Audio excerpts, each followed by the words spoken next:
The moment our fellow geeks, dweebs, nerds, and other unfortunates have been fervently waiting for has finally arrived. It's time for TMI, Confessionals of the Nerd Kind. And now, your hosts, Jeff Nerfherder Chandler and Jim Kaiju Baker.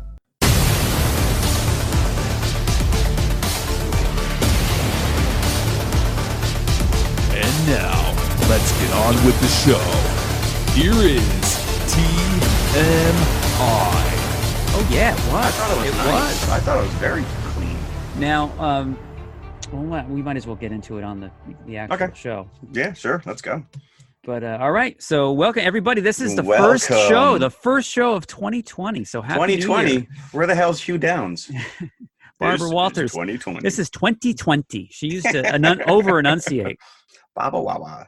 Yeah, probably 90% of the people listening to us right now don't even know who those people are. But we're recording on New Year's Day, 2020, yes, January 1st. It's a whole new world, man. It is. Happy New Year to you, my friend. Happy New Year to you. Yeah. Well, we have to thank the Mandalorian for kind of bumping up the episode numbers there a little bit. We were dropping 2 episodes a week for a while instead of just 1.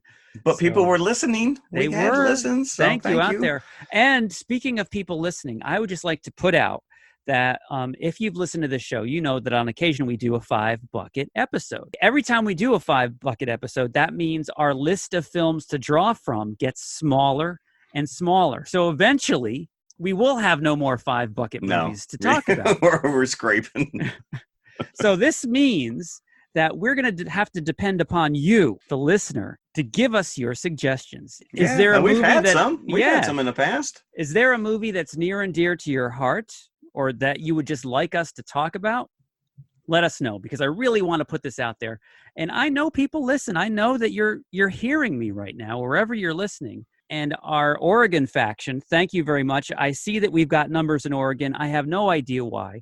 So if you could even just drop us a line and let us know how you found us, that would be encouraging. Be interesting. The email address is tmipodcast2018@gmail.com. Again, that's tmipodcast2018@gmail.com. So again, if you want to give us a request, if you want to let us know how we're doing, if you hate us, let us know. Wow. Well, you keep listening, but you don't like us. What stupid thing is Jeff going to laugh at? Yeah, just so I can yell at you in my car.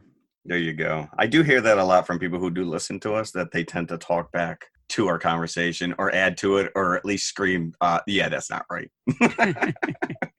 Listen, I'm not going to get everything right. We do as much homework as we can, and sometimes I know what I know, and sometimes I don't know what I know. So with that in mind, hey, we haven't done news in so long.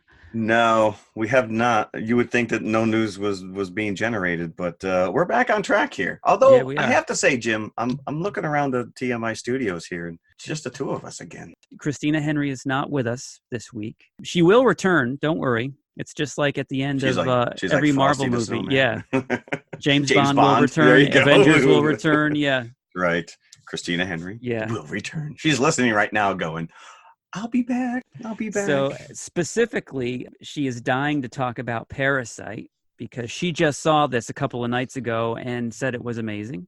So we're probably looking at a Parasite episode very soon because it's appearing on demand in the next couple of weeks. So we'll be able to see it as well. I think I had a bad ribeye last night, so I may already have a Parasite. I'm ahead of the curve. You can bring your own Parasite to the table. Yes, that's right. Just keep it in its jar. Yeah. Mr. Tapeworm. Yes. So you want to get into some news? Let's get into some news. What do you got? We haven't heard this news theme in a while, so. Cool. Let's see. It is the holiday season, and we've had a bunch of movies drop, including Rise of Skywalker, which we've talked about ad nauseum. But there's a movie, a family movie, that I think we discussed the trailer. And it's not doing so well. And that would be Cats. Ooh. Cats is on record. It's set to lose $71 million at the box office. And if you've seen this trailer, it is just straight up creepy ass. I don't even know how to describe it. I've only seen clips. I haven't seen the full trailer, but it's nothing that I would have any interest in seeing. Well, I saw how many people have seen Cats on Broadway over the years? Mm. You know, it's people in cat costumes. It's cute, and they sing little songs. But this just looks freaky. It looks very fetishish. It's got an 18% rating on Rotten Tomatoes. Oh. So and you're saying it lost 71. Is this it's the budget? set to lose. I think it was $100 million budget with another 20 plus for promotion, and it's set to kind of bomb. And yet released at the end of the year with all the other Oscar bait, but it falls. I don't think there's Oscar bait. Yeah. Yeah, there's a litter box bait maybe. I don't know. That's pretty interesting. The other thing is Mandalorian season 1 has now come to an end. We have talked about that ad nauseum. Yes, we have. Now that we have to wait a full year for season 2, people are en masse canceling their Disney Plus accounts. Only to resubscribe once season 2 I would assume comes so. back? Sure, save yourself a solid year. If you're in it just for Mandalorian, why would you hang on and pay that extra $8.99 a month? But who knows how much it's going to be if you don't lock yourself in, if you That's go true. to resubscribe in a year. But we also know that a lot of these Disney, the Marvel shows are not dropping until 2021. Not even WandaVision? What about WandaVision? I don't know. I do have the schedule for the movies, but not the TV shows. Okay. So coming up this year, we'll have 2 releases, one in May and one in November, which is Black Widow, and then The Eternals. So those are the only 2 Marvel movies set for this year. We're going to get 4 in 2021, and I think that's when that Loki show and the Winter Soldier and Falcon, because Kevin Feige's gone on record that events that take place in the Loki TV show are going to play into the Marvel movies, specifically the, Doctor Strange in the Multiverse of Madness. And that's not until 22, right? That's May. That's May of 2021. Oh, it is. We're actually, like I said, we're getting 4. So right out of the gate in February of 2021, we're getting Shang-Chi and the Legend of the Ten Rings. And then in May, you're getting Doctor Strange. July, we're going to get Spider-Man Homecoming 3 or whatever it is they're going to call it. Mm-hmm. And then November is Thor Love and Thunder. Oh, okay. So we're going to get hammered in 2021. Shang-Chi and the Legend of the Ten Rings, that's the Mandarin, right? That's what the Ten Rings are referring to. Yeah, the true Mandarin. The real Mandarin. Yeah. Well, I hope they bring back the other Ben Kingsley, right? The fake Mandarin. That was great. I know a lot of people were mad about that, but Feige has also said that in this Doctor Strange, that they're going to bring in a character that they've been wanting to use for quite some time and just haven't had an opportunity. So, and then he left it about as vague as that. But Scarlet Witch will be playing and will show up in this Doctor Strange movie as well. So when he says this is a villain that Feige is talking about. He left it vague. If you had to push me against the wall and say, take a guess, I would love it for it to be a Fin Fang Foom, but I don't know. I don't know if they can pull that off. It would be awesome, though. So, and we can only assume that because we've got 2 coming out this year in 2020. Black Widow, which is probably not going to play in at all to the future phase. I don't know. I mean, they may set up, but no, not really, because it's a flashback. It's a flashback, yeah. But I did see some speculation articles out there that she is not actually dead. They could bring her back. Well, no one's actually ever dead. No, and because she was also in the ether realms or wherever you want to, she sacrificed herself for the stone, but now that the stone's been put back, who knows? Regardless, we're probably looking at waiting until November when this Eternals comes out to actually get something in motion. Something moving about the next storyline. Yeah, I agree with you on that. So that's interesting because, they are chugging along, but there's going to be this lull in this Disney Plus where new content's not coming out.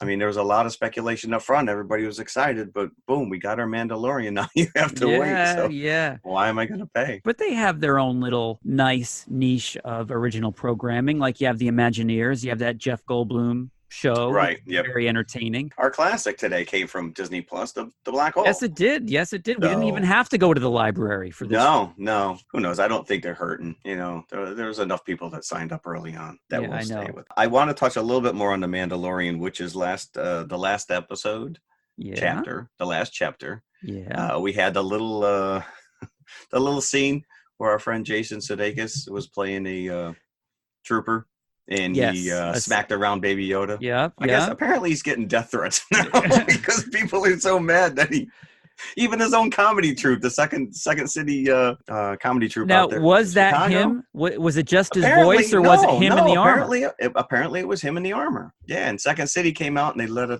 they posted a tweet basically admonishing him for that they don't condone his actions. But come on, it's a puppet, dude. And it probably I'm sure during the scene there was nothing in the satchel that he was punching. So something was moving. Something was moving, but it didn't necessarily have to be. No, I doubt they would let this puppet muppet or whatever be beaten around. It's some prop guy's hand in there moving around, getting smacked left and right. Right, just like Ridley Scott's hands in the alien egg and the facehugger egg, right? That's right. Yeah.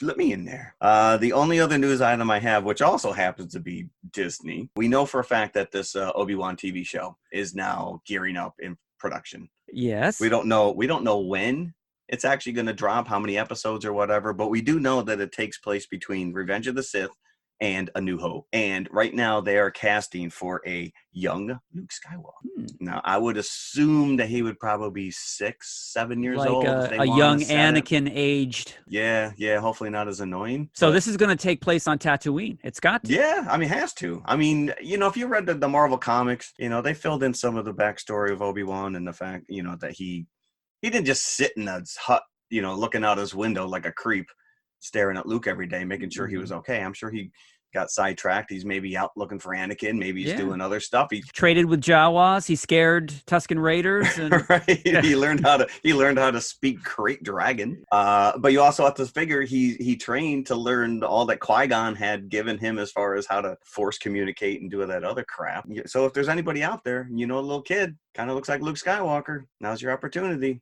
And now I don't know how big this kid's going to play in the storyline. I mean, in A New Hope, Luke knows who Obi-Wan is. Ben Kenobi, actually. Ben Kenobi. Old Ben. Old Ben. Like he's the crazy old man that lives out the end of the road, right? Yeah. Oh, and that's the other thing, too, which is Joel Edgerton, who played Uncle Owen in the prequels, is coming back to playing Uncle Owen. Really? Yeah. So we'll see how this maybe the twin sons age these guys, because how they looked. There's only like a 19-year difference between the end of Revenge of the Sith and A New Hope, and yet Obi-Wan and Uncle Owen did not fare very well in the twin sons. So maybe time passes differently there. Who knows? So that's it. Deborah Chow, who directed a handful of those Mandalorian episodes, she is set to direct. So we'll see. I'm excited. Just the fact that Ewan McGregor has the opportunity now to be in a decent Star Wars vehicle. And because he was always one of the high points of the prequels for me. Correct. Right. And there's very few high points in those prequels. But him as Obi-Wan, he always was solid all the way through. You don't like Jar Jar. Maybe we'll get a Jar Jar. Maybe Jar Jar. I hope not. Buta Eve. Now, I've got a little bit of news. Funko has again spoiled things for us, apparently. Funko? What are they doing? There's a new line of Funko Pops based on The Mandalorian. For one thing, one of the Funko Pops is a Jawa figure. And the official name is Off-World Jawa. You say Off-World, we assume that they are originally from Tatooine, but they have spread out throughout this galaxy. Is that because he's got because in the show they have like gray hoods as opposed to the brown ones? Yeah, I'm looking at it right now. It does look grayish rather than brown. Right. So these are the cousins maybe of the Tatooine Maybe they're like Jawas. A different clan, Jawa clans. Yeah. And now here's where the spoiler might come in. There is one figure called Covert Mandalorian. So when you look at this figure, Covert Jawa. When you look at this figure, it's more of a, it's got the classic Boba Fett style helmet, but it's more of a greenish tinge than a silver or a blue. And the feet, knees, and bottom of the cape look suspiciously like those feet that we saw at the end of chapter 5. It was something like that. So this may be a reveal that it was not Boba Fett, and it is this covert Mandalorian. But then again, maybe this could refer to one of those Mandalorians that were underground during the course of the show. That's So, true. could Somehow go he either way. survived that purge. Yeah, I still am convinced that those feet belong to Moff Gideon. I think it's nothing more than that. You're a killjoy all around. Thanks a lot, Funko. Go So there you Funko have it. yourself. Are we done? Are we done with that? I think, yeah. That would listen. That's more news than we've had in Yeah, months. oh, So. yes. Okay, so this week we would like to cover season 2 in its entirety. We're not doing episode by episode. No. It's too Although much. I did break down, I much. broke down my notes, but by and large, we just want the storyline. Do you think once the Marvel shows hit on Disney Plus, we'll do a 1 episode per TMI episode like we did for Mandalorian? I don't know. That's going to be... They might be just too epic where we couldn't help it. Maybe we have to. Well, yeah, because they're probably going to drop them weekly, just like Mandalorian. You might have to be on top of it. But that is then, and this is now. So this week, we are covering Lost in Space. Yes, and we waited a hell of a long time for this season. I know. The kids are like adults now. I know, right? I had to go back. I'm like, wait, who's that again? That's right. That's Penny. Judy. Puberty, Will Robinson. Puberty, Will Robinson. Danger. So we are big fans of the show, back from season 1. Yeah, season 1, I mean, really hit it out of the ballpark. And season 1, I think, was right around when we started this podcast. But again, as we discussed last week, it was when we were a 5-some on this show. And we could not drag the others towards the idea of covering season 1. So we only really mentioned it in passing. Even though I think everyone was watching it. Oh, I doubt very much Dave and Danielle were watching Lost in Space. No.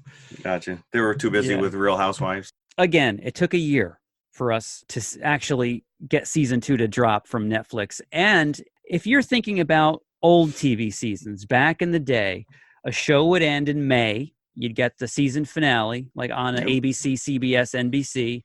You would only have to wait 3 months, the summer. Which was an eternity for a kid. Which was an eternity in itself. Right. But you'd only have to wait 3 months, and then in September, boom, season premiere.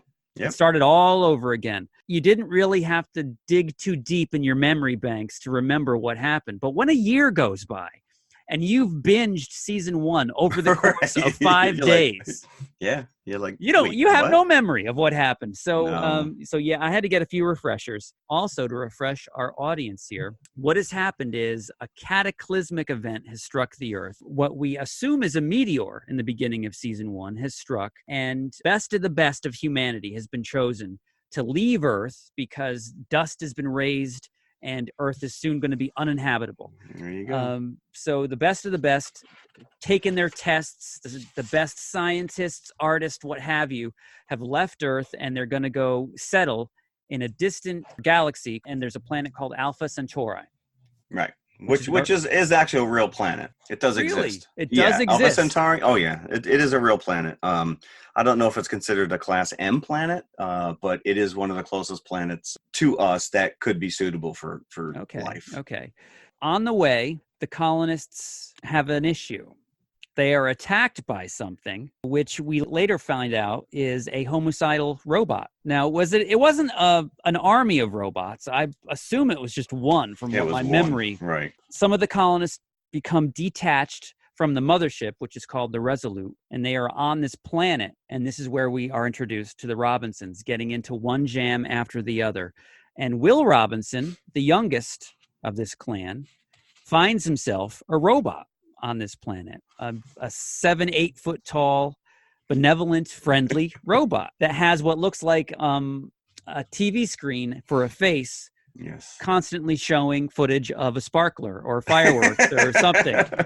His remote control broke again. I can't change the channel. So as season 1 drew on, you find out that the reason that the Resolute was attacked on its way to Alpha Centauri is because it wasn't an asteroid that hit the Earth. It was an alien spacecraft. They actually took the engine out of this alien spacecraft and used it in the Resolute to get themselves to Alpha Centauri. And this robot was just coming to claim what was his, to get that engine back. It's like Sanford and Son. It's like, the junkyard. They're like, I want my engine back. I'm coming, Elizabeth. I'm getting that engine. So they weren't. So, right. So like you said, that, benevolent, they weren't really, they're not out to harm us. They just want their friggin' engine back. Yeah, yeah. And yet somehow we can't learn from our mistakes. But to be fair, some of these robots are a bit more spirited than others. Well, maybe he had the copyright on it. So at the very end of season 1, the Robinsons are reunited with the Resolute, but the mean robot. Now this is where you're going to have to help me out, Jeff, because I'm still a little bit fuzzy on what happened at the very end of season 1.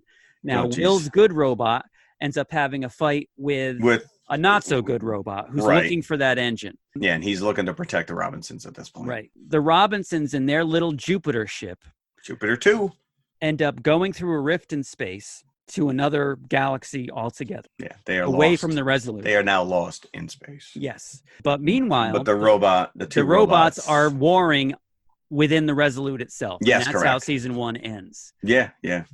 Yeah, and they find themselves on this water planet, which is where we find them 7 months later at the beginning of season 2. Now we pick up. 7 months have gone by. Yep.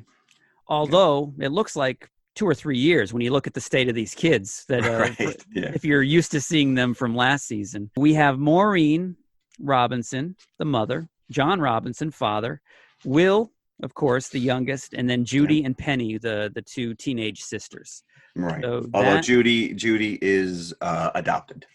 Yes, Judy is adopted, but Maureen is her biological mother. They were ahead of the curve on this because the one thing you find out, like when you're saying the best of the best were sent on this mission, we find out that Will was not quite as smart as we thought he was. And she pulled a Lori Loughlin, Felicity Huffman scandal. Yeah, this is one of the plot points. This is one of the plot points of season 2. She cheated his admission record in order to get him on board. So this is kind of looming over her head. So not only do we have the Robinsons that are stuck on this water planet, we also have Don West with his chicken Debbie. Yes. Who is hanging around. Who is our Han Solo character? Played by Joey from Friends in the 1998 movie. We're not going to talk about that movie. How you doing? We almost did. We almost did. And we also that movie, that really wasn't that bad, though. You see, I was kind of looking forward to seeing that again so I could take not another that assessment. Bad. Yeah. Yeah, it really is. Was it 98 that came out? 96, 98, one of those years. Yeah, I don't really remember. But Lost in Space for us as a kid from the 60s was cheese. Every week it was just a different monster, alien or whatever. But it was a damn good show. It was fun. As a kid, you loved it. And I think they stayed very true to the characters, the root of the characters, including Dr. Smith, who we haven't even talked about yet. Right. Played by Parker Posey. Complete about face from the original Dr. Smith character. And the Gary Oldman version from the 90s movie. Yeah, he was a much more Machiavellian. The Jonathan Harris, anybody who's watched that Lost in Space, you bubble-headed booby. Parker Posey is not a real doctor. She is pretty much a crazy cat lady in this particular and show. She kills it. She owns it, man. And she's mentally disturbed as well. So she gets in a bit of trouble on the Resolute. And she assumes the identity in the chaos of the robot attack in season 1. She assumes the identity of the real Dr. Smith, who she jettisons out into space to cover her tracks.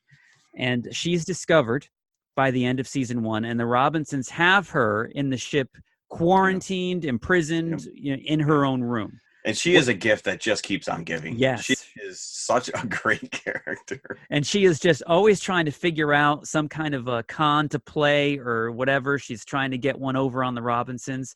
By the time of season 2, they know what she's about. So it's like, don't listen to her. Don't look at her. Right. Yeah.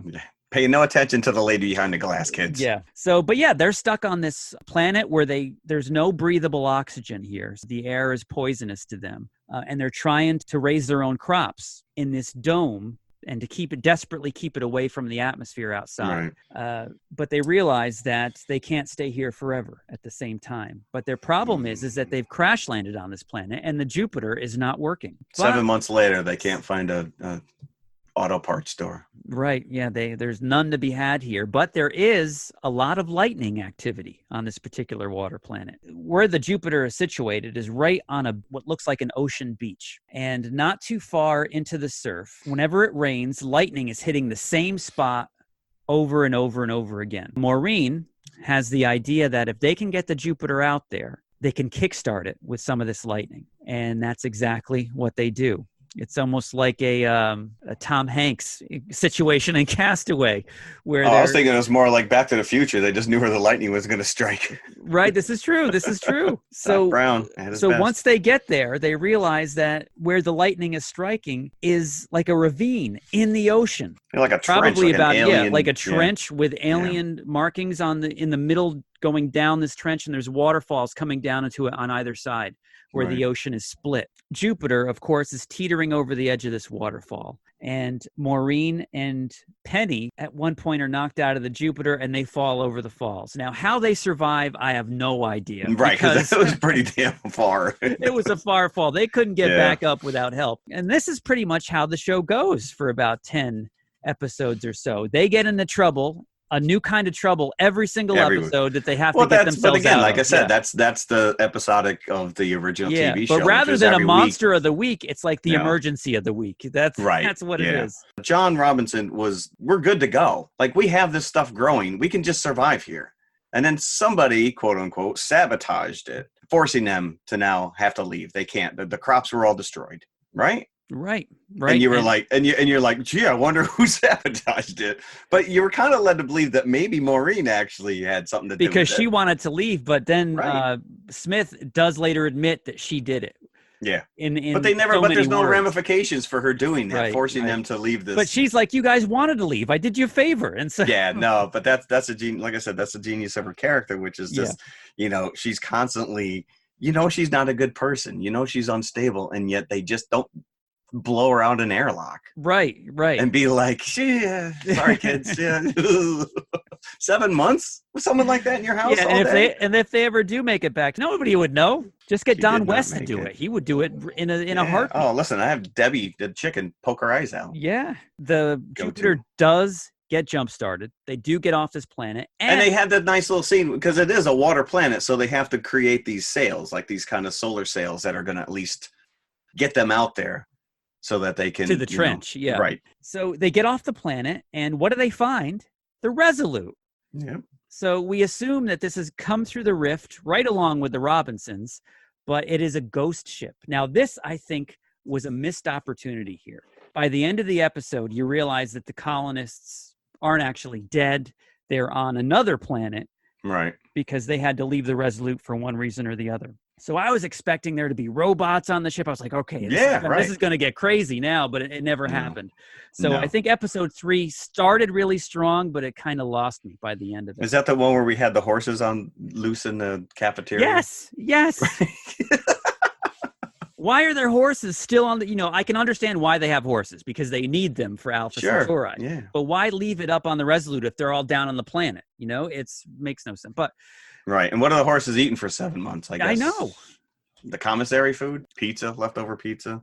But I also want to point out that twice in this show, early on, they're using contemporary songs because in the episode 1, when they get the sails erect on the Jupiter 2 and they're surfing or whatever, and they play the song "I Just Want to Celebrate," and then later on in episode 3.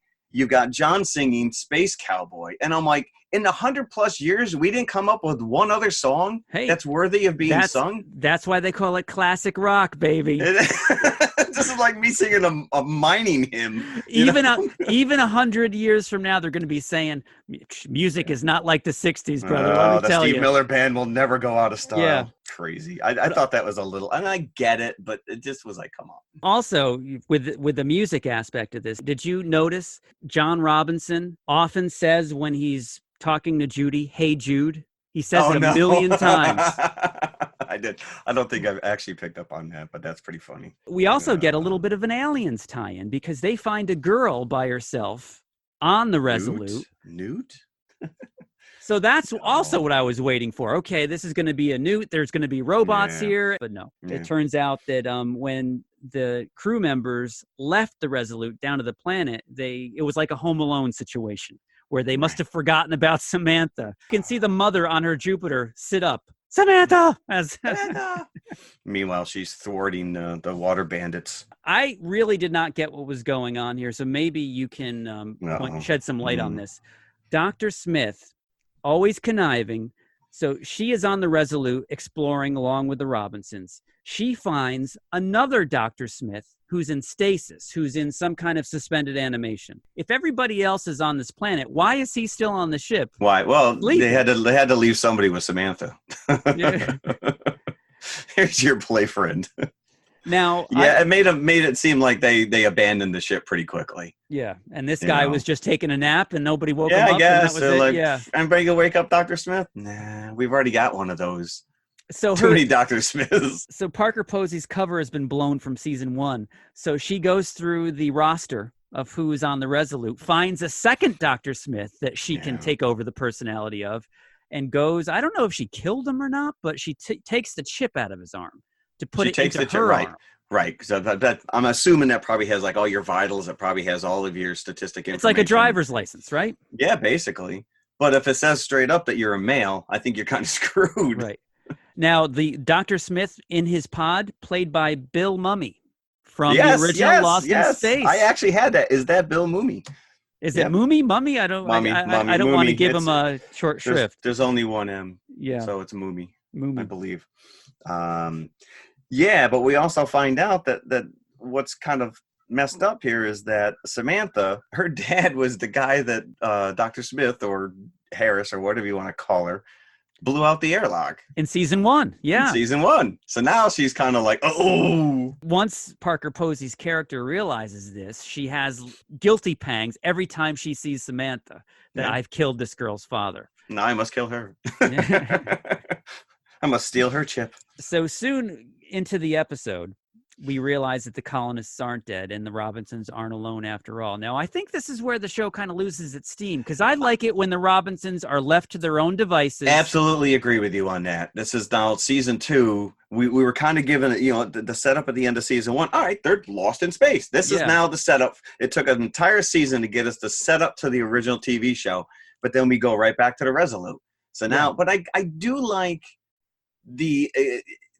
I love the interaction between the family core. The core family is very fun to watch, and they have a lot of intense interaction, I guess. But I do kind of like a little bit of this Resolute coming back in. But yeah, I just want to see the core family at some point. Just get rid of everybody else. Otherwise, it's lost in space for a week. And it becomes an ensemble show. You're losing focus on the family, and you've got all these other subplots and characters coming into it. But I will say that the parents play pretty strong in this season, especially Maureen. I think really Maureen's show. And she walks into every room chest first, it seems, and the camera just lovingly picks up on. It's almost distractingly so. I gotta go back and watch it again. So talking about these colonists, episode 4 is all about the colony because they have to help get some water back because we have some nefarious people. There's a guy named Hastings that's running the show up on the Resolute. That's all about self-preservation, and he's going to do whatever he can to get the most people to Alpha Centauri, which, in itself is a fine... noble goal, But he's doing it at the risk of like half the colonists that are on the Resolute. I mean, just like The Walking Dead we talk about, this just shows you humans are the absolute worst. It's not the robots you got to worry about. It's not the freaking aliens. It's each other. It's not zombies. It's friggin' your neighbor. So the problem in episode 4 is they don't have enough water on the Resolute for everybody to survive the trip to Alpha Centauri once they figure out where it is and how to get there. Yep. So they're mining water from this planet and getting it back to the Resolute. But the issue is there's some kind of a virus or what have you that's eating away at all the titanium. And pretty much everything is made of titanium that these colonists have, all their equipment. Their rings are disintegrating. Their equipment is disintegrating. And John Robinson is down in the well because something was blocking the water flow going up. And all of the well equipment disintegrates. And now he's stuck in the well. Let's get Lassie. Let's get Lassie, yes. Lassie will get him out. What's that, boy? John's trapped in the well? John's trapped in the well? Some people call him Maurice. Nice callback. But isn't this also where we find out that the robot is alive? The robot's on the planet, too. Yeah, the robot's on the planet. So not only did the Jupiter 2 go through the rift. The Resolute went through the rift, but the two robots went through the rift as well. While they're beating each other up. So it takes episode 4 for them to figure out how to defeat this rust virus. And then we're introduced to the character of Ben, who is the poor man's Tom Hiddleston. It's like, I think there's like an AA meeting for all these actors that really resemble other actors. Probably Skeet Ulrich is in it. You know, we can't afford this guy. Let's hire this guy. He kind of looks like him. So that's where we're introduced to him, and he's kind of on board with Hastings. He's also got nefarious ideas in mind for the Robinsons, and especially Will's robot, as long as they can find him again.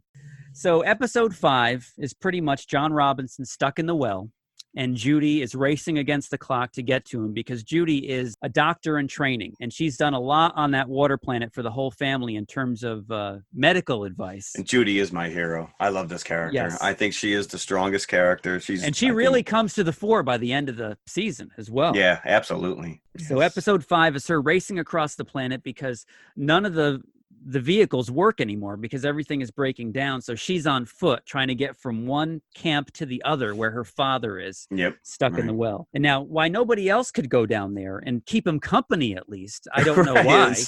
Drop him a walkie-talkie, sing him some songs. Because he did a Rick Grimes. He fell and he impaled himself on this thing on the bottom, right? It's true. So we get John out of the well, and then in episode 6, that was more like a box in space. You could call that episode. Yeah, which actually plays in at the season finale a little. There's an issue with the Resolute, and this corrosive agent has made its way back up to the ship, which is what they were trying to avoid. Yeah. And the portion of the ship that is being eaten away, they're going to blast off the Resolute into space to try. It's like cutting off an arm to stop an infection from spreading. Right. But the problem is we've got a few key characters that are in this area of the ship that are stuck. So we've got 4 people that are stuck in a classroom. We've got Penny Robinson. We've got Dr. Smith / June Harris, the high school teacher. And then we've got VJ, who is Penny's kind of boyfriend.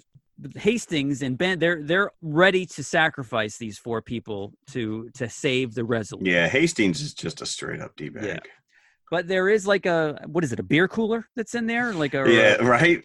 Well, that's because we also find out that Don West was a smuggler. So you get a little Han Solo-ish thing. You find out that he was like smuggling Kobe steaks. And I'm like that.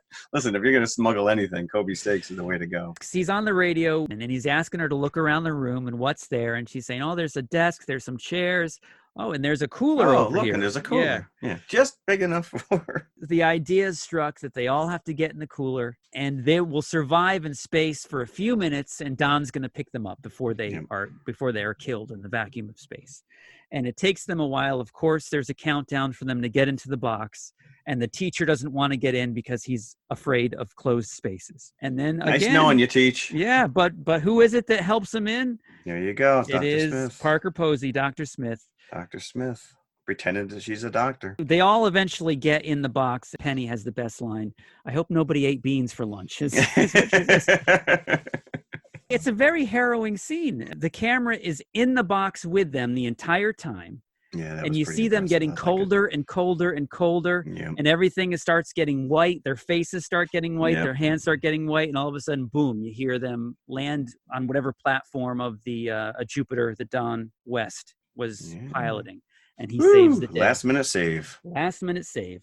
Episode 7 follows the box in space. This is where the robot comes back into play.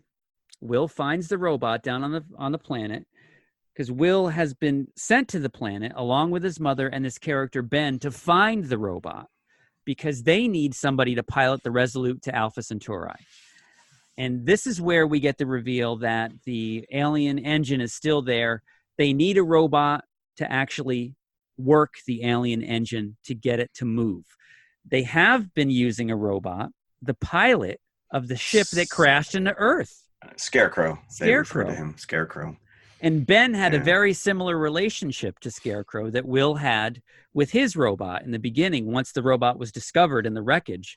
But then Ben started turn a little bit. He started to use it for his own good. Purposes. And so the robot is now beaten down and a shell of its former self. Nice going, Ben. But it's no longer good to anybody because it can no longer work the Resolute or the alien motor. So Ben's idea is for Will to find his robot so they can then bring that onto the Resolute to get them to Alpha Centauri. And he's going to use Will to do it. We do find the robot, and they have horses down on this planet. And one of the horses ends up dying. And the robot is very taken by this. And he keeps the horse's bit in his hand because this is like a symbol of the slavery that the humans were imposing upon the robot. Yeah, that's, there's a lot going on with these robots because, season 1, they're the bad guy. And Will's robot, you almost think, oh, he's like the Iron Giant. He just doesn't know who and what he is. But they're very empathetic. And you do realize that they're not malicious or, like you said, they're, they want the engine, but they've been mistreated. And so, they learn. Yeah. And now Will's robot. Why would they trust humans? He's known Will and he knows the Robinsons, so he is coming around to them. So it's not like doesn't know what he is. It's the other robots that only have that tainted view of humanity, the aggressive robots. Right. But it's nice too because, like you said, he's evolving, and the whole danger Will Robinson, and then he's like danger friend because now he realizes that. The other guy is in danger, the other robot. And then he gets to the point where he's like, no, Will Robinson. Like he's picking up like whatever he needs to do to stand his ground to become his own character. Right. Now, while this is going on, as we get into chapter 8, it turns out that the water that the Jupiters have brought back from the planet are tainted with this rust virus, and it's undrinkable. So Hastings is saying, okay, we got to leave all these colonists on the planet. We have to go because we don't have enough water for everybody to survive on the Resolute. So Maureen and John come up with an idea of how to clean this water, and they have to drag some atmosphere out of the planet in order to clean. And why couldn't they just get a Brita filter? Yeah, it's true. Nobody brought one. And in order to get this plan going, they stage what is later called a mutiny. So this is kind of like, I think this season could have been a couple episodes shorter. I think some of this stuff was just middling, like especially the whole water issue. It was just one too many emergencies. Well, that's just it, right? Because I kept going back. It's like, oh, all last episode was all for naught because now we don't. Right. But I love this. This mutiny episode was my absolute favorite, and it really cemented for me, Maureen and John's character. They do get Will's robot back to the Resolute, and Will's robot sees Scarecrow and like has a nervous breakdown. He's like, what is, as much as the robot can, because they've got Scarecrow in this what looks like a raptor prison cell, and and they're poking it with cattle prods. Yep, and that's where he steps up. He's like danger friend. Yeah. The robot destroys the cage, pulls Scarecrow out. They go back down to the planet because he convinces Will that that's the way to fix Scarecrow. So they do that. They go back down to the planet. And Ben, still, he's trying to work an angle where he just wants somebody to pilot this ship. So he's all about getting Scarecrow fixed. The idea is that if this lightning on this planet hits Scarecrow, just like the lightning on the other planet jump-started the Jupiter, that it would jump-start something in Scarecrow and he would be healed. Well, it does. It works. But it also... I don't know if they just materialize or they show up, but there's an army of robots once the lightning clears that are just staring at Will Robinson. It was kind of left a little vague as to where they came from. Were they like riding the lightning? Were they? So at this point, we're in on the end game of this particular season. This army of robots is going to now descend upon the Resolute to get that engine. They're going to tear the thing apart in order to do it. The robots actually do make it. They board the Resolute. Now, this is where I also lost the train of thought that they had here. They give some science where they say children use more oxygen than adults do. So what we're going to do is take all the children who suck up all the oxygen and put them all together on their own Jupiter. And so why would they do that? Wouldn't they just be, if they're all together, wouldn't that just be all the more oxygen that they're sucking down? Yeah, well. So I guess that's in a way that they're going to blast them off first before everybody else goes. So Judy Robinson steps up and becomes the captain of this particular Jupiter craft. Yeah. And then there's a scene where Dr. Smith, Parker Posey, supposedly sacrifices herself in order to stop the robots that are because Maureen had created some kind of an inhibitor that freezes them. But then they realize that the robots are still moving, but at a much slower pace, and they're making their way down to those power cords. Yeah. It's kind of like as slow as our intrepid heroes slowly make their way to the black hole in the next movie. Yeah. She's got to stop them, and she goes out in the containment suit, her space suit, and you're led to believe that she sacrificed herself. Yeah, because she only has a certain amount of time in this room before her spacesuit implodes. Right. From the pressure of being out in the elements. So you assume that she sacrifices herself. No more Dr. Smith. But you do see Yes. her scarf and the little ball that she had picked up inside a container. So fast forward through all the frenzied activity of the robots and the evacuation of the Resolute and all the Jupiters going to Alpha Centauri, because now we have Will's robot in the child's vehicle, and he's at the driver's seat with the alien engine, and he has agreed to reluctantly, because he kept saying he did not want to take him to Alpha Centauri. He kept telling him danger, and they didn't understand why he was. But he did pick up the closest human signal, right, which he agreed to bring them to. He has a real communication problem, does this robot? He doesn't. He only speaks in one-word answers. He doesn't emote. So was he planning on bringing them to Alpha Centauri, or was he only going to bring them to this signal? Because where they end up, they go through another rift. Where they end up is a galaxy where nobody recognizes anything. The Alpha Centauri galaxy is supposed to have 3 suns, like 2, a yellow, an orange, and a red dwarf. Yeah, that's what. And they don't see that anywhere. They see instead a planet that's half destroyed, and they see a spaceship, a derelict floating there, the Fortuna. The Fortuna. And we've been given some information earlier on in the season that the Fortuna is the spaceship that was captained by Judy Robinson's biological father, who we assume is Maureen's first husband before John. And he's assumed to be dead and lost. Yeah, correct. Yeah. Right. Yeah, I had a coworker ruin that for me, by the way, that reveal. Because there are little clues that are out there, and they do talk a little bit about Judy and her past and her father and the Fortuna, and how they're kind of revered. Right. So, yeah. So I don't know. Yeah. So we're left with the kids separated from the adults. Now, weren't the parents following behind them through the rift? Yeah, but I got the impression that well, that's just it. I think that they were they were going to send the kids ahead. They just needed to get there. They're the future of humanity, and I don't know. I don't like remember Children of the Corn. Rift, there you go. Right? The rift closed up on them, but they don't know where they are. First mate Malachi, Captain Judy Robinson. He who hides behind the asteroids. Yes. Yeah. So I've got mixed feelings about this season. I enjoyed watching it, but again, I think they were too tied up in the story of the colonists again to really focus on the Robinsons themselves. Yeah, I mean they like I said, they definitely got some great moments. But it takes a back seat to this larger storyline of the whole human race kind of proceeding forward. Yeah. And even which is not really what Lost in Space was. No. And even that larger storyline is kind of muddled by that emergency of the week flavor, because you're so enveloped in the crisis that's happening during that episode, you lose kind of track of what the bigger picture is. Yeah. So it's, I mean, in that regard, it reminds me a lot of Galactica. But that was all of humanity. And there was an episode where they needed to find water.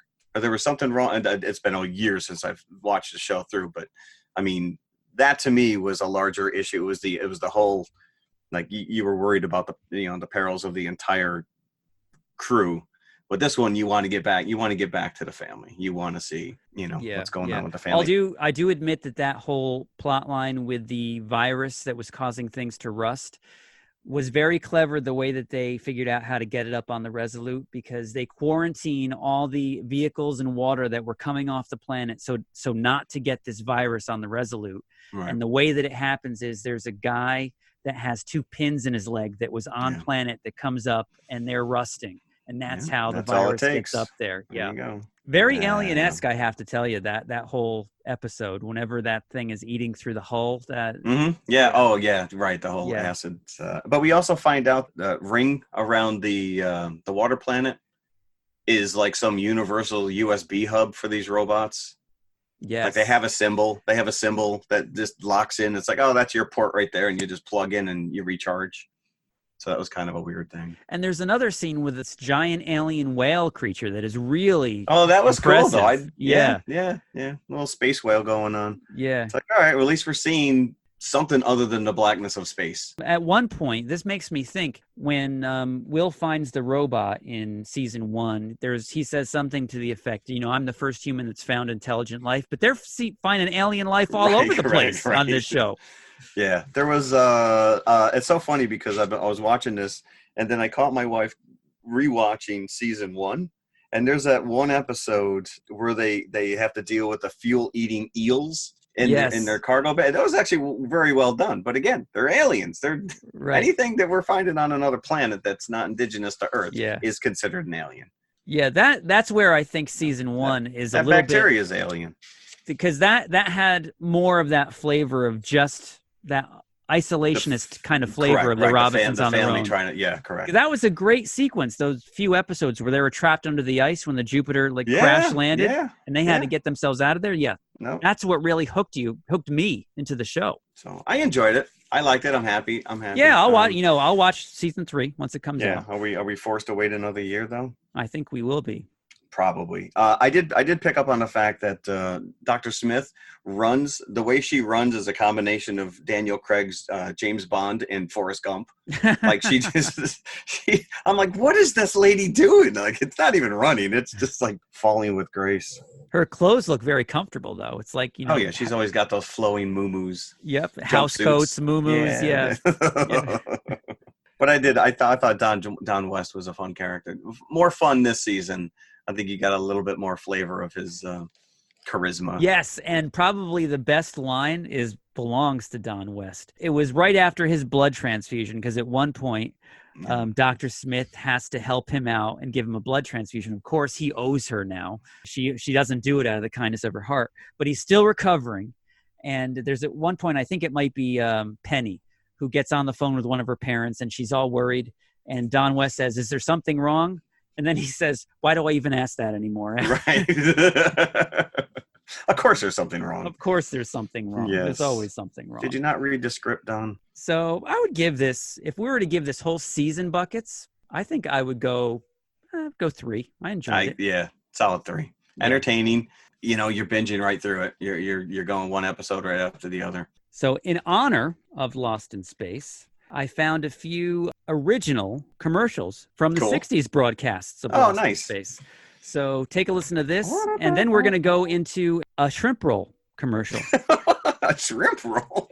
Now we've done this show for so long. We're getting to the bottom of the barrel of concession stand. Can you imagine buying shrimp roll from your drive-in concession stand? I would never even touch it. No, my Regal actually sells hot dogs, and I have to stay away from those. So a shrimp roll? No, that's like gas station sushi. Probably, or something that they find in the depths of this planet once they have to go pull John Robinson out of the hole that he's stuck in. Oh, look, it's one of those eels. But take a listen to this, and we'll be right back talking about the black hole. Lost in Space, brought to you by the Big G cereals of General Mills, makers of the Toasty Oat cereal with Go, Cheerios. This is my mother. She makes parties, works on the garden, and cools us off. Where does she get her go? From me. I lend her my Cheerios, 'cause she needs to be strong. And was she surprised when she first tasted them? She'll never call them kid stuff again. Give your mom some Go, and she might let you skip your bath. Big G, little O. Go with Cheerios. Here comes a Kolodny. Yo, buddy. Kolodnys love kicks 'cause they're fun to dive in. Oh, joy, what fun. If you're not a Kolodny, you love kicks 'cause kicks are like round cornflakes. Sounds crazy, but round's why kicks stay crisper in milk. Won't get soggy like regular flat flakes. Kicks, a Big G General Mills cereal. A swan dive. Okay, wait the kicks. Lost in Space will continue after station identification. Hiya, hiya, hiya. They're shrimply delicious. Hiya, hiya, hiya. You'll go for that mouth-watering, taste-tempting, meaty shrimp mixture all wrapped up in a crispy noodle jacket. It's a treat you can't beat. So come on, join the folks that are getting fresh, crispy Flavo shrimp rolls now at the snack bar. They're shrimply delicious.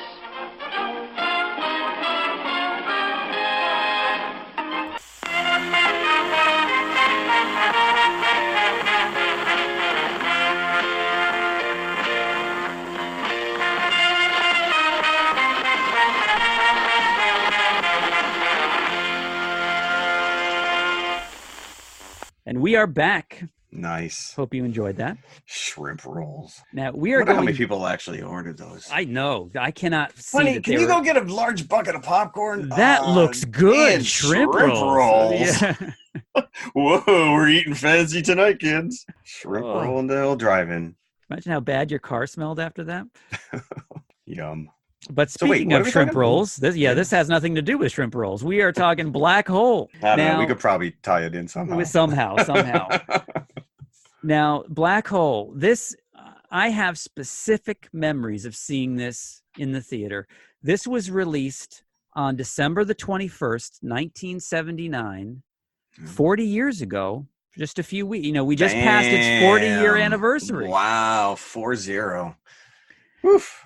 Now, I saw this on Christmas Eve at the Roosevelt Theater in Hyde Park, New York. And at the time, it was a single theater. It wasn't a four-screen like it is today. And it boasted the largest indoor screen of the Hudson Valley. So it was almost like a drive-in movie-sized screen indoors. And they played Black Hole, and I went to go see it with my father on Christmas Eve, 1979. And I remember on the way to the theater, we stopped at the beverage store so he could buy his alcoholic supplies for the New Year's party that my parents not were for the hosting. movie? Not for the movie Not for the itself? movie. Did you get a shrimp roll? But I remember beside myself thinking we're going to be late to the movie. And I'm like, come on. I know, We got to yes. see Black Hole. Come on. Parents have no concept of... Because that was the big deal. Because that was when I was probably just turned 9 years old. Star Wars had hit me in a big way. Not so much in its 77 release, but in its subsequent, I think, 78 release is where I really grabbed hold of Star Wars. And then Superman came out the next year. So I was primed for the next big movie to come out. Oh, yeah. This was Disney was riding high. This was going to be their Star Wars. And I read this was Disney's first ever PG. PG. That's crazy. And now you would think that this was just created, this movie, to ride on the coattails of Star Wars, but I was surprised when I read that this was in develop. It was more, they were setting up more like one of those old school disaster movies, Airport and Tower and Inferno, but they wanted it in space. The development process started in the early 70s, right around the time of Poseidon Adventure and Towering Inferno. Yeah, so they were actually ahead of the curve. They could have, if this had come out 2 years prior, this could have been Star Wars. It could have. But it wasn't. No, but it wasn't, and it's not. No, it wasn't then, and it wasn't in 79. Yeah, so originally the Black Hole aspect of this didn't even play in, but it was going to be around that vein where there's a space capsule that's crippled and can't come back to Earth for whatever reason. But as the 70s drew on and this movie went more and more into production, the public appetite for disaster movies kind of waned. So things went on hold. And then I think when Star Wars hit, that's when it picked up again. And then a script was written around the aspect of the black hole, because that was also loomed large in the news. Well, I was going to say that was right. I mean, it's funny, 40 years later, we really don't know much more about black holes. Although Neil Tyson deGrasse, is that his name? Neil deGrasse Tyson? Neil deGrasse Tyson. You've got all three names right, in whatever order they're in, yeah. He deemed this the least scientifically accurate movie of all time. So he said if they actually got some of the science right, it would have been a much more exciting has movie. He been through a black hole? Is that why? Well, I guess, I don't know. Him and Hawkins sat around talking about this stuff. Maybe. But you talk – see, I did not see this in the theater. This was obviously on HBO 1980, 81 maybe, the latest. And I do remember specifically being left with a babysitter. My dad was dating this girl's mom at the time. Little tiny trailer, even tinier television with a bucket of hell of a good dip in a bag of Wise potato chips. And that was my Saturday evening entertainment. Like you said, you were just so hungry for anything space that you just latched onto it. But it leaves a lot to be desired. But looking at it now, and we just talked about this before we started recording, which was Disney Plus has this on, and the transfer is gorgeous. It is really, really clean. I'm assuming that all these movies that Disney Plus are putting up there, that they're actually going back and revamping. Or I think this was limited. They did release it on Blu-ray. But only to the Disney Movie Club. The Disney Movie Club. So it's out. So they had to have cleaned it up. Yeah. And it shows. I mean, this movie, it's aged, but it doesn't look 40 years old. Star Wars shows its age a little bit. The technology especially the matte paintings, and we'll get into this, some of the stuff, is very impressive. Yeah, there's some beautiful imagery in this movie. Yeah, I mean, just the idea that they decided to depict space in blue as opposed to black. They kept the inside of the Cygnus black, which just adds to the tension of these characters encountering this crazy guy, which we'll get into the plot. But it was a genius decision to make space blue as opposed to black against black. Right, yeah. And it is very unique in its style. It opens up with an overture. They said that they just don't exist anymore. This was one of the last movies to be released in a theater that had an overture. But I don't even remember movies when I was a kid having this. When we started this movie, about a minute into it, I was like, is there something wrong with the picture? Did I hit the wrong button? You get that cheesy 80s, well, not even 80s, the late 70s green graphic grids. I wonder how many people that have Disney Plus started to watch this and then turned it off because nothing happens. It's not streaming. It's not streaming, right? It's just a black screen and music playing for 2 minutes. The whole thing is just a black hole. Yeah. There's no characters. But I do remember, because Starlog, the magazine, was huge at the time. And I do remember picking up the Starlog issue with Black Hole on the cover, and you're like, oh, this looks cool. But in that issue was our first picture of The Empire Strikes Back. In the same issue. And it was the snowtroopers with what we now know as that E-Web Gatling gun that they just brought back in Mandalorian. Yes. But that was like the only full color picture. I think that there was a black and white shot of Luke on a Tauntaun in my local newspaper. Right. So even your memory of the black holes in some way features ties into Star Wars. Yes. Absolutely. You can't. How can you not? Right. Right. Because like I said, Star Wars was the gateway drug. Yeah. So you're always going to compare everything that you come in contact with after the fact to your first love. Now, as I was watching this, the plot to this movie, and I was thinking it internally, and then my wife even said it out loud. This is like 20,000 Leagues Under the Sea in space. Go back to our 20,000 Leagues Under the Sea episode, because I called it out on that episode. Did you really? I did. That you can go back and okay. Be like, well, Jeff, because I think you even were like, Jeff. Really? Kudos, yeah. I mean, there's two scenes that are straight up stolen. The dinner scene and the funeral scene are stolen right from 20,000 Leagues. And you've got the professor character from 20,000 Leagues who's fascinated by Nemo, just like Anthony Perkins here with Reinhardt, played with intense insanity by Maximilian Schell. Yeah. He was like chewing on this. The robot is named Maximilian after the lead actor. Could it be? After the actor, yeah. They actually go, the time has come to liquidate our guests. Yeah. And it's like, wow. And then he whispers to the girl, save me from Maximilian. Save me. And there's this weird thing where they have ESP connection. The girl has between ESP, the robots. yes. But so does he. But she doesn't have ESP with the humans, just the robots? Just the robots. But he's fascinated with that, and yet he somehow has it with Maximilian. Because Maximilian walks in the room, and he's like, oh, what's that, Lassie? John's stuck in the well? He immediately knows what Maximilian's thinking. And I'm like, so how are you like somehow amazed that she has ESP? Yeah, how do robots have ESP? Yeah, I don't know. But the setup of the plot here is that we have, what was the name of their ship? Did it even have Palomino. The Palomino. The Palomino. That's right. The Palomino. So they are on a deep space mission. 4 crew members and 1 robot. So we've got the character of Holland, played by Robert Forster, who is in one of my favorite 80s movies called Alligator. And someday we're going to cover that. All right. I promise you. We've got Joseph Bottoms, who looks like Dexter's illegitimate child. Oh, I thought he was like straight up just Jeff Conaway. Jeff Conaway. Yeah. I got that. That So he plays, hair. he's Pizer. Yvette Mew. Isn't that what Kat Dennings calls Mjolnir in Mew Mew. Oh, look, Mew. Mew Mew. And then we've got Norman Bates himself. Anthony Perkins is Alex. Yes. And rounding out, no, we've got 5. 5, I was going to say. Not 4, 5. My counting's off. Ernest Borgnine as Harry. Harry and his cheesy 70s mustache. Just coming a couple years before his standout performance in Escape from New York as the cabbie. I thought you were going to go Airwolf. Oh, no. Escape from New York. Along with this crew of 5, Roddy McDowell doing his best Anthony Daniels impersonation. Or is it the other way around?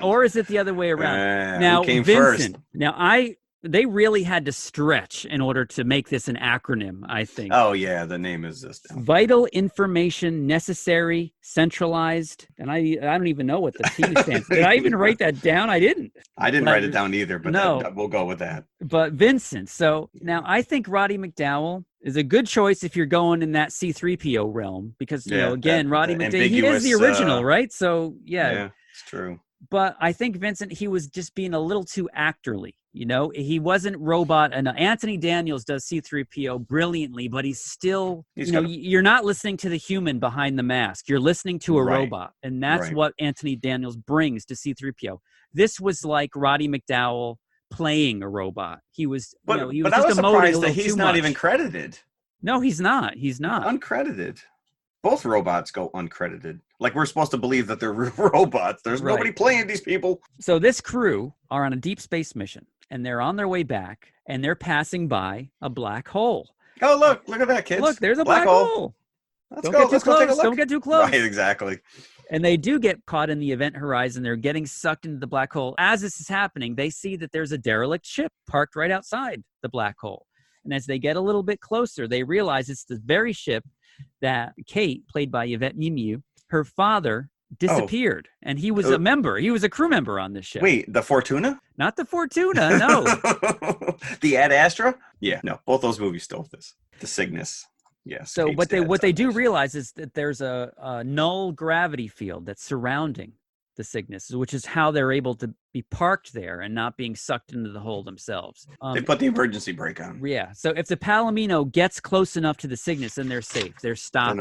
They're not being sucked into the hole anymore. Yeah. So they end up parking on the Cygnus, and in the scene again, very similar to Lost in Space episode number 3. They're faced with a ghost ship. They park and they don't think that anybody's on here. No, until all the lights turn on. And it's a beautifully designed ship. Oh, it is. It's the lattice work on this thing is very Eiffel Towers. It doesn't. That's what I was going to say. Yeah, it doesn't really make any. There's no purpose to it to have a spaceship with that much gridiron looking. But the model is a 12-foot model. I mean, and there's that scene where they're swinging around and they got the headlights on, and it's just it's right up there with the Star Trek The Motion Picture when you get that beauty shot of the Enterprise when it's in the docking bay. I mean, the camera is just absolutely sucking up every detail of this model. It's very impressive. So they're searching around, and there's like a little James Bond kind of a moving monorail system throughout this ship that can drive them. I kind of thought it was like a Willy Wonka sled. This is true. And let us point out as well that Vincent not only has the voice of C-3PO, but the body of R2-D2. So it's like let's combine the two with goofy eyes. And he floats as well. Apparently, those eyes were supposed to be a little more emotive, but they couldn't get them to work, so they just abandoned it. It was almost like Herbie from the Fantastic Four. Yes, yeah, very much so. Wow, I'd almost like to compare those two now. I mean, he's much bigger. He's more of a girthy ball, but yeah, you're right. So they eventually find out that this ship is still occupied by Hans Reinhardt, who is the captain of the Cygnus. Captain Nemo. So he tells our heroes that his crew left back to Earth, led by Kate's father. Kate's father took the rest of the crew, but Reinhardt wanted to stay behind and study the black hole. And eventually his goal was to go through the black hole. So he's got this army of robot companions, as he referred to them. Yeah. And they maintain the ship, these robots. Yeah. And his number one robot looks like it's his personal bodyguard called Maximilian. And he's brilliantly designed. Yes. That is one of those action figures that I had, and he would be fighting alongside the Cylons. I mean, I had he's a cool-ass robot. Yeah, it's like a floating red Cylon. That's what Maximilian basically, looks like. But he's got those blades. He's got those killer blades. Yes. And that angled evil eye. Yeah, so Reinhardt is nuts from the minute you lay eyes on him. Oh yeah, he hasn't had a comb in his hair in years. He reminded me of Rasputin the Mad Monk from Horror Express, from that guy. So, and again, if you compare this to 20,000 Leagues, he is the Captain Nemo and the Cygnus is his Nautilus. And the black hole is Vulcania, the island of Vulcania. And he even goes as far to say is he's got some clean energy source that he's developed. That's right. Yes, you're right. Oh, I didn't even make that one. Yeah. To sustain himself out in space. Yeah. And Anthony Perkins' character of Alex is so taken by this, he's kind of caught up in his fervor. He wants to go into the black hole with him. Yeah, he sympathizes with this guy. He's like, he's put all this effort into it. We should probably stick with him and see what happens. Now, let's talk about Anthony Perkins in this movie. He's got his best Mr. Rogers gear on. It looks like he's just put on his sneakers, gotten home to the Cygnus. Hello, boys and girls. Can you say Maximilian? Can you say black hole? He is kind of a one-note pony in this movie. He doesn't emote much. No, not at all. Perkins. No, he's a cold fish. You wouldn't expect him to be. I think Robert Forster, much more appreciative of Yvette Miu and that little space jumpsuit that she had on. But she did have that horrible curly hair. You know, right before we started recording, I see Turner Classic Movies is running a whole litany of movies today, and The Time Machine was on. But they gave her that horrible perm hairdo because apparently most of this movie, initially, the inside of the spaceship was going to be sans gravity. So they were worried that the flowing hair would be hard for her to, make it look like she's floating in space. So they gave her that horrible perm and then decided that, we got gravity. We're good. You can now walk around. And the crew is always talking about Vincent, like they were trying to build him up as a cute comedic character. Like every other line, that Vincent, he's right. Yes, he's a true member of this group. At one point, he gets into trouble, and they're like, "You'd save any one of us. We got to go back and save. He's one of us. We got to save him." The crew, if you want to call it that, of the Cygnus, not only is made up of these crew members that are in black robes that are all around the control room. The control room, but there's also a bunch of red soldiers that kind of look like stormtroopers, but they have the same red sheen as Maximilian does. And there's one black robot that they call Star. Captain Star. And he is like the badass of the baddest of the badass of this elite army of robots. And he bullies around an older unit that is similar to Vincent, but they call this one Bob. And he is voiced by Slim Pickens. Which I actually questioned, Mark. And then when I read it, I said, he really was Slim Pickens. Because it's like Slim Pickens doing Slim Pickens. I know. And this is like within 2 months, we've done 2 Slim Pickens movies. I'm like, what is going on here? I don't know. I think we're done. I think we got to just cut our losses now. Now, if you could think of anybody least likely to voice a robot, Slim Pickens would be in your top 5. Like, what are they thinking? And again, it's like he's not even trying to do like a robot voice. He's just like Slim Pickens as a robot. Yeah. Just like, Vincent is Cornelius, but as a robot. Oh man! But I will say the pace in this movie is yawn. It is completely yawn. But I will give it this, that it has a really nice score by John Barry. It's like I really liked the music in this, and again the visuals were great.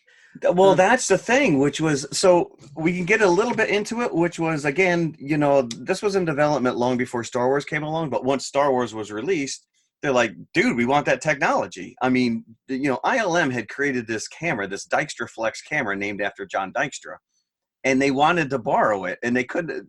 ILM's like, we're going to charge you a fortune, and Disney wouldn't do it, so they went out and they created their own camera system called ACES, which was, I don't know, automated camera effects system.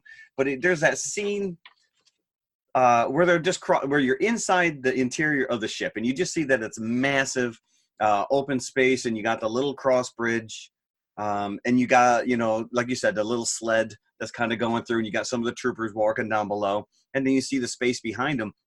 I mean, that is all done with live action model work and matte paintings all mixed in together in one shot. They did over 150 matte paintings for this. I mean, I think only 13 were used, but it really is, every time they're on the deck, you see the animation of the black hole behind them. There's that scene where they're in the Palomino, and you got that graphic of the black hole in between them, and they're looking at it, you know, like they're looking at the, you know, the Death Star plans. Right. And that was achieved with a plate of glass that was rear projected in front of them. And I guess that's the same technology they used for the Haunted Mansion in the Disney ride. Oh, yeah. But it's all in camera. It's not like all, you know, they didn't have the ability to kind of do this stuff and post at the back end. It was all being shot simultaneously. Yeah. Yeah. And it's gorgeous. And to see it like this, I would have loved to like see this print in the theater, but I mean, it's some beautiful work. I mean, yeah, it's too bad the story sucks, and it is a complete and utter ripoff of 20,000 Leagues. But like you said, visually, there's some really nice stuff going on here. Yeah, there is. And I think it was up for two Oscars for visual effects and something else. Did it win? Did it win? I do not believe it. I do not believe it won either one of them. No. But getting into the end of this movie where they actually go into the black hole. Now, Anthony Perkins' character dies. They find out that this crew of robots that Reinhardt has told them, you know, he's built them all from scratch. They're actually his old crew. They never left the Cygnus. Right. He lobotomized them all. He retrofit them. And made them these, it looks like the vampires from the original Omega Man with Charlton Heston. That's what they look like under their masks. Yeah. So Anthony Perkins grabs the masks off of one of them. What are you doing? Yep. So Maximilian steps in, his whirling blades. Like, why else would you design a robot with giant blades like that other than to just kill people? Yeah, and it's great because Anthony Perkins opens the notes that he has and holds it in front of him. Pages are so you don't get the violence of like the actual blood in his chest, but the pages, there's no blood. But the pages kind of give that impression as they're flying all over the place. So it's very clever the way that they did it. Yeah, but even like when they pull back after he falls, there's no blood on the blades. No. It's very sanitized. And that's the point where Kate is horrified that her shipmate has just been murdered in front of her. But Reinhardt runs over to her. Save me from Maximilian. Save me. Save me. He was a good man, Maximilian. Bad Maximilian. But you think about this, these idiots ruined everything, because if he was just left on his own devices, he would have gone in a black hole and that would have been the end of it. All the crew was already dead anyways. So it's not like he's doing anybody any harm except himself. Right. So they just brought this on themselves. Yes. Just mind your own business, people. But in the middle of this, there's not only a meteor shower comes and hammers the Cygnus as this all's happening, and this meteor shower looks like a bunch of hot meatballs flying through space. Oh, exactly. And that one where it goes right down the middle of the ship. That is a great visual, I have to say. It is a phenomenal visual. And it predates a very similar scene. Yeah. Raiders of the Lost Ark. Yeah, by a good 2 years. Yeah. Yeah. But no, that is one of the scenes that really stuck with me as a kid. Oh, me too. Again, that was my one takeaway from seeing this in the theater was that sequence. Yeah, beautifully executed. But again, it makes no sense because, I mean, these things are flying left and right. Somehow it magically makes it into the center of the ship and just goes right down the corridor. And rolls right down the corridor. Yeah. But at the same time, we have Ernest Borgnine trying to escape and leave all of his shipmates behind in the Palomino. Harry. Like, where's he going to go? Oh, yeah, I'm going to wait for you in the ship. I'm out of here. He turns the corner. Curse you, Harry. Then as soon as he takes off, Reinhardt shoots him down. So he's dead anyway.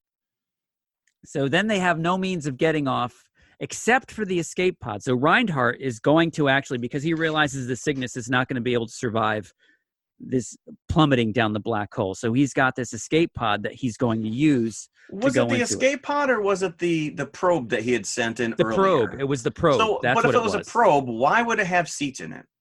I don't know. That's a good question. And at one point, they're on the outside of the ship trying to make their way into space. this. And I'm like, you're better behold, you're breathing space dust at this point. Yeah. Come on.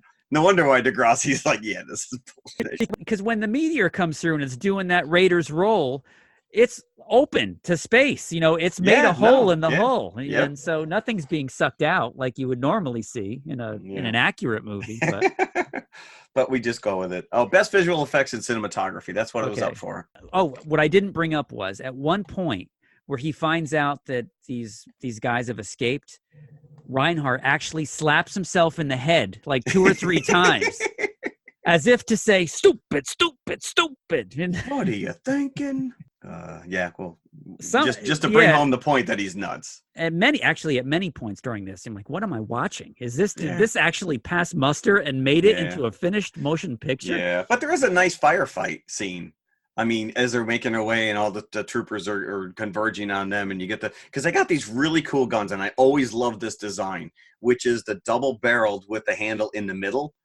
Yes. And it's brilliantly designed. It's like, why have one barrel when you can have 2 barrels? And as a kid, I'm like, that is I stole that straight up from my comic book. Because I'm like, that is the coolest design ever. So it was really nice. But that's have a little firefight. And Bob perishes. Slim Pickens gets it. But not before Vincent then takes out Maximilian.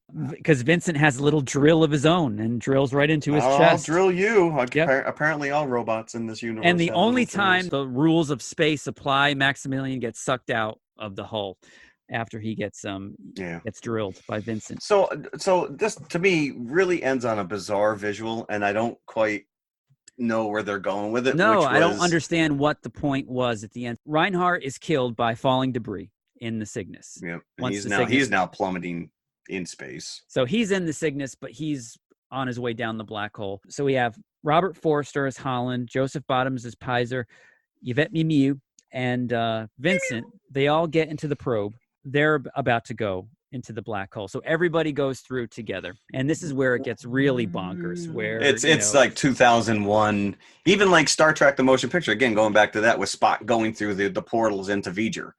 Right. Like it's just this long drawn out psychedelic, stretched canvas, stretch their faces and, the close ups into her eyes. They're and tumbling over and over. All of a sudden you see, and he's confronted with Maximilian, and then they become one. He's now trapped inside the robot, and he's sitting on this precipice, this giant mountain, which I can only assume is like Dante's Peak, kind of in hell. And all of his minions are standing there at the bottom of the fire lake, and it's a cool visual. But you're just like, what are you trying to? What is that? And then the very next scene is like a heavenly hallway with an angel floating through it. Yeah, like a glass. Yeah, that just went out the window. And then you see the ran probe. Out of ideas. Yeah, then the probe comes out of this thing, and then they're going towards a new planet, which is engulfed in light. Yeah. So, are they in the afterlife? Is that what they're trying to say? Oh, I got the impression they made it through. They made it through to the other side. But that's what exists on the other side of the black hole is the afterlife. Oh, I see. You got a little too heavy-handed for me on that one. Because there was a comic book. I think it was Whitman Comics came out with the adaptation, and then they had Beyond the Black Hole. That continued the story with them finding a race of characters or whatever, but it only went like 4 issues. 4 issues. And issue number 4 is highly sought after. Why did they not publish issue number 4? No, I guess because you got 1 and 3 in those poly bags, like you did the first 3 issues of Star Wars, and then 4 was just kind of like this weird thing. They never finished a storyline, but 5 and 6 exist only in Spanish. Really? Yeah, but I guess the issue 4 in like pristine 9.6 CGI is going for $2,000. Wow. Yeah, that and the toys bombed. Yeah, their Amigo line of toys was released, and I remember, and you just referenced the Maximilian figure. I had the Vincent figure. Oh, see, I never had Vincent, but I had Maximilian. And you could pop his head, if I remember it correctly. You could pop open his eyes and then shut them again, just like he does in the movie. Okay. Yeah, although he does, I don't remember that thing at the end when he confronts Maximilian. He goes full on. His like the red hat comes completely off his head, and he has like that magnetic thing going on inside. And I'm like, he's like an emoji. He looks like a little like the original emoji there. And I remember I saw that. a commercial on YouTube, and I'm going to put this on our Facebook page. There was a commercial for a remote control Vincent as well from Mego. Wonder how much that goes for. Well, I don't remember that at all. Yeah, no, neither did I. Yeah. Wow. We already mentioned that Neil deGrasse just tore this up, but I guess Alan Dean Foster was set to write the novelization, and he too was absolutely appalled by the bad science. Like, he actually had to go out of his way to try, and he had to fix it, right? He tried to fix it in the novel. He actually tried to fix it, or at least rectify and justify some of the stuff that was going on. So, but I'm glad we saw it again. It's a time capsule, and it's one of those movies where if you're of a certain age, it does bring a really nostalgic feeling to watch it. Yeah. Whether, you remember the toys or whatever, because, and like Mike often used to say, in between Star Wars and Empire, you were looking for anything that gave you that Star Wars type of fix. Yeah. And this was one of those deals where you had just enough space action. Yeah. Yep. So it's not a great movie by any means. Like I said, visually, it really kind of stands on its own for the technology that they kind of, like Lucasfilm, they had to create their own stuff to make it happen. So, and I'm just looking at some of my notes here, and I was just jotting down some quotes from the movie as they were going through. And the one that stands out is where Bob is telling Vincent about the black robot star. Mm-hmm. The things he did to me, I sure don't like to think about. I'm like, what did he do to you? What did he do to you? I think Pizer had some of the best lines, because he was like straight up Starbucks / Han Solo as well. Yes, he was. And at one point, when they were talking about Hans, he goes, "He's cuckoo as a Swiss clock." And then when they captured him, he's like, "Oh, did you meet the Goon Squad?" Just stupid lines. Then but Reinhardt really says, doesn't. Goon Squad, very funny. You're right. I've not had humor in 20 years here. And when you see him floating in space, Reinhardt at the end, I think his hair grew about 6 inches. Oh yeah, I know. Yeah. It's like this mop that's just flopping around his head. It's like, what is going on here? I read one other story which I thought was really interesting, which was famed sci-fi author Harlan Ellison was brought on board, and he was fired the very first day. Because apparently he was sitting at the commissary table and he started talking about suggesting that they should make an animated porno with Disney characters. And Roy Disney was sitting right behind him and fired him. He's, "No, I was just joking. Get out." Roy Disney. Now, have you read any of this talk about them doing a remake of this? I saw something that there was a remake. There was a script out there that the guy's very proud of. Yes. But it didn't go anywhere. So it's still on the table. It's not like it's a dead issue, but Disney is concerned that it's a little too dark, the screenplay as it exists. But I don't think that's why. This is pretty dark. I mean, the guy's he's reanimating his friggin' crew to do his bidding. It's funny how Disney, like Star Wars is more Disney than this is Disney. Right. This is pretty dark. Yeah, I think the idea of this was better than the actual execution. Yeah. But and I think that this could do with an update. It's not sure, like why not? It would be and a it Lion should be King. dark. Why does everything have to be upbeat and whimsical? So it did not do well at the box office. No, it did not. It did not. You may have been the only one who saw it in the theater. Yeah. It cost $20 million to make, and then another $6 million to advertise. Yeah. And it only made $35 million back. So very little profit was made on this. And I think they were expecting Star Wars type numbers, and it didn't make anywhere near. So a disappointment. You never saw a Black Hole 2 after this. No. Stupid, but it was fun to watch. It was fun for me to laugh at this stuff. I don't know. You see, I liked Lost in Space a lot more than Black Hole. But you're going to go with 3 as well. I was about to. I'm like, no, I can't give it the same I gave Lost in Space. Yeah. 2 3/4. I'd give Wow, 2 3/4. I was actually very blown away by the special effects when I watched it again for this time. The technical achievement of it all. Oh, I completely own up to that. Yes. Yeah. Yes. I would probably give it 3. I don't know. Yeah, why not? Let's give it some love. It does have its admirers out there, right? Yes, it Not does. Everybody Yes, it universally does. hates it. Hey, as a kid, I was all about this movie. I loved it when I first saw it in the theater. I remember I had to go out and get those figures immediately. There you go. So yeah. that's what it's all about. Yeah. So we didn't do a confessional. We did not do a confessional. No. Jeez. We've dropped between the non-news and confessionals. Yeah. The show's just falling apart here. That's because we were enamored with our guest host. If you got stuck through a black hole, who would you go with? Name 3 people you'd be stuck with. I wouldn't take my family. Yeah, would you think that you would necessarily have to go into like a hitherto unforeseen galaxy or universe? Can't you just go through the other end of the black hole and be in the same universe that you were in? Right, it just comes down to you like, does oh, it have there to we be go. another? Does it have to be another dimension that you go into? No, I guess we'll never know. Yeah, well, You think in our lifetime we'll send a probe through? No, I don't think so. We're pretty old, so. This is true. I got another 30. They'd have to do it pretty quick in order for us to see it. I'd like to think I have another 30, 35 years in me. I would like. Look at how so, technology's advanced since we were kids. Yeah. Who knows? No confessional this week, folks. I'm sorry. We confess that there's no confession. We confess. Maybe you could suggest a confession. Yes, please. TMI podcast 2018 at gmail.com. Yes. You've got Spread one. the word, friends. Apparently, we're big in Oregon. Yes, if you're in Oregon and listening, let us know how you found us and why you keep lilistening. We are perplexed. So, Jeff, we didn't see this right up front. This is our 99th episode. Wow, 99. Woo! So that means what could that mean, Jim? If you do the math. It is January 1st. I don't know if I can count. If you do the math, next week is our big 100th episode. What do you think we should do for that? We have to do something special. We have to do something. I'm thinking, underwater? Let's do underwater. No. Kristen Stewart can stay underwater. Yes, please. For episode. Bye-bye. We've done quite a few movies that we have counted among our favorites.